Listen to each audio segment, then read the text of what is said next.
We are back on the show now to look a little bit forward to week 4 now. Not officially there yet. That'll be tomorrow when we officially start the week with the Giants taking on the Dallas Cowboys. But I got a bit ahead of myself here with this preview because this is an interesting contest that I'm really looking forward to seeing because we have an NFC South matchup this week in the NFL. The first divisional game for the Atlanta Falcons. This will be the second divisional game for the Saints. We have the Saints traveling to Atlanta in this week 4 matchup. Both teams coming off of a tough loss last week at home for both of them. The Saints losing at home to the Eagles and the Falcons losing at home to the Kansas City Chiefs.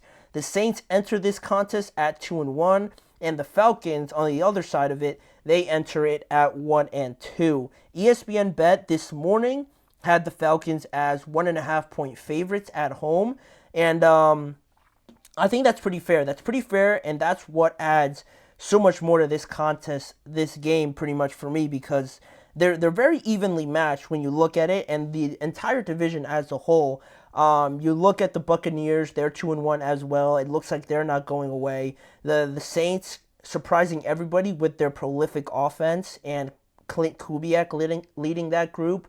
The Falcons and all the excitement they've had with Kirk Cousins coming over, Raheem Morris, Drake London, Kyle Pitts, and all that stuff. And even the Panthers surprising everybody with their win as well. They're 1-2. They have the same record as the Falcons. So I think this division is surprising a lot of people with how some of the games have turned out, surprisingly or in a disappointing way. So it adds more to this game, I think, in my opinion. And looking at these two teams individually, you have the Atlanta Falcons first, and they have some significant injuries to deal with coming off of last week because their center, Drew Dahlman, was placed on the IR with a high ankle sprain. He'll be out for the next 4 weeks, which is a massive loss.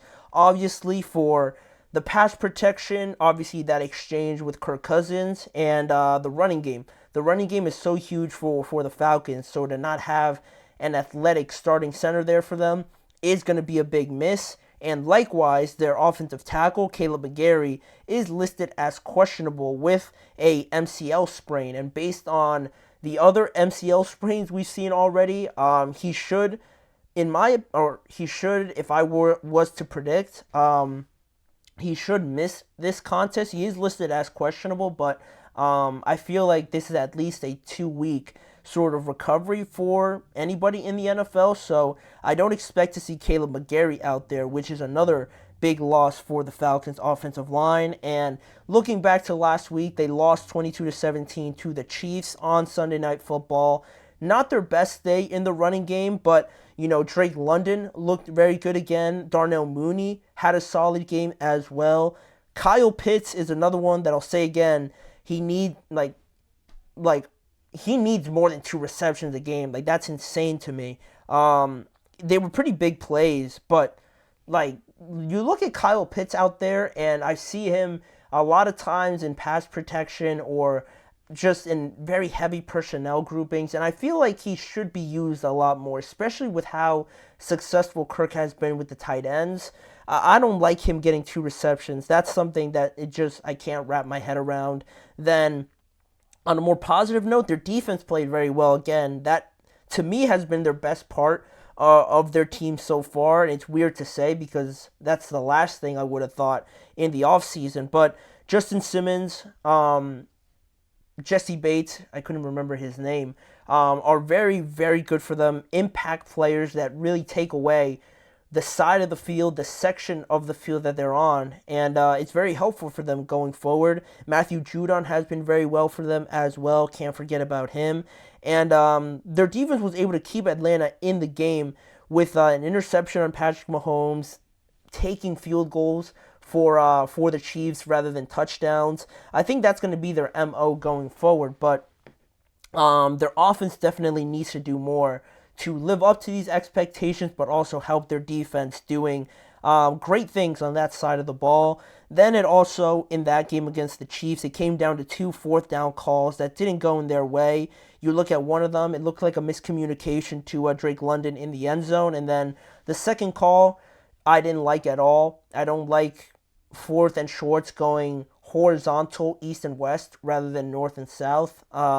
So, it definitely felt more like the Falcons kind of lost or threw that game away more so than the Chiefs went out there and dominated them. But still, they enter now this contest at 1-2 with some things to figure out and also some injuries to try and get over. Then you look at the Saints, also dealing with some injuries. Their center, Eric McCoy, is going to be out for the next 6 to 8 weeks with a groin injury. He is going to need surgery, but he was not placed on the IR. Also on the offensive line, Cesar Ruiz, their guard, also got banged up against the Eagles.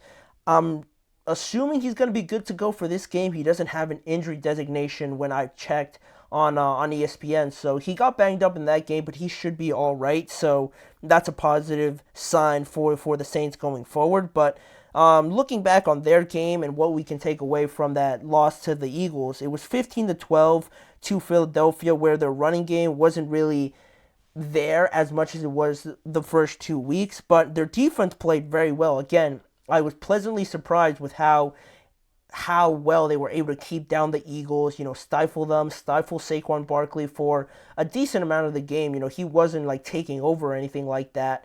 Dallas Goedert had a solid game, but even still, the game was pretty much there for the taking until the fourth quarter. So I was very impressed with their defense, combined with their special teams that also blocked the punt. I'm still dumbfounded by how they didn't win this game, but I hated some of the calls that they made. The fourth down call to go for it near the or after they got that blocked punt, the decision to go for it after that and not take away some sort of points from that play you made on special teams. I really didn't like that call. Derek Carr also struggled with pressure and trying to counter it during the game, so that's something maybe the Falcons can take advantage of in this contest because the Saints offense looked very human. They came back to earth, per se, from putting up 40-plus points in each of their first two games. We kind of saw a more normal contest from them, or something that we expected to see from them in that game against the Eagles, and that's something where the Falcons, I believe, can kind of take advantage of them, and that's where I kind of get my matchups and my key factors into this game, because one of the first ones I'm looking at is Grady Jarrett going up against that interior offensive line for the Saints. No Eric McCoy. It's going to be a new center. How successful will Grady Jarrett be in trying to dominate that game, stop their running attack against a backup center? That'll be a big matchup. Also, Kyle Pitts against the Saints secondary and their linebackers. I need to see Kyle Pitts more in this offense. That just needs to happen. He's too talented to just sit there and block and not even get looked at most of the time. And also, you look at the game Dallas Goedert just had. He had like 10 receptions for almost 200 yards. And no offense to Dallas Goedert, but I probably would take Kyle Pitts over him. So, Goddard had a game like that, and there's no reason Kyle Pitts should. I'm not expecting him to get 200 yards, but he has to have a bigger role, a bigger impact in these games, whether it is the play calling or himself just as a player. He needs to be featured more, and against the Saints that just gave up a big day to the previous tight end, I need him to win that matchup. And also, Jesse Bates and Justin Simmons going up against Derek Carr. We saw the struggles Derek Carr had with the secondary and the pressure that the Eagles brought on him. He threw an interception to a safety in Reed Blankenship, and it looks like teams have been avoiding Jesse Bates and Justin Simmons. So how much does Derek Carr test them, and how much success either side has in this contest will be huge. And then we get into some of the factors, some of the storylines to kind of keep track of as we go through this game. Obviously, the running game, which running back dominates the other team's defense, Bijan Robinson or Alvin Kamara. Both of them didn't have a A++ game last week, so who rebounds off of that and can, take over the game like we saw in the first 2 weeks. Also, which defense can get to the other quarterback more often, because both of the quarterbacks are pretty similar. Not too athletic, can make all the throws, are very good in play action, and working very well within the offense. Derek and Kirk are very similar in that aspect. So can Cam Jordan, can Matthew Judon, can these guys get to Derek Carr and Kirk Cousins and kind of throw them off of their game? We saw the Steelers do it against the Falcons, and we just saw the Eagles do it against the Saints. So that obviously is a way to go about and stopping the other team's offense. And then also, lastly, how different do the Saints or the Atlanta Falcons offensive lines, how different do they look with some of these injuries, right? You have Eric McCoy, the leader of that offensive line, not playing. And for the Falcons, you have, again, the center not playing, but also a very important piece in the right tackle potentially not playing. Which one looks a bit less like themselves, and how big of an impact can that make during the game? Because both of these offensive lines are very big factors, the main factors in how good these offenses can be in the running game and in the passing game. So I'll be interested to see who is more capitulated by not having some of these guys on their offensive line. And that leads me to my prediction. It's going to be a close game. I feel like both defenses are playing very well. And Atlanta playing at home, I don't think they're going to lose back-to-back home games. So I'm going to barely take the Falcons in this game. Unless they finally use Pitts like they should do, they should win this game in comfortable fashion if Kyle Pitts has a good game, but I'm still taking them overall in a close game. I think Derek Carr struggled throwing against the Philadelphia Eagles team. The pressure that they brought, I feel like Raheem Morris will dial up a couple more blitzes, try to get in the face of Derek Carr, and really rely on his two safeties back there to kind of police everything in the back end and not allow any big gains or not allow many completions overall. I think they have the luxury of doing that with two great safeties back there.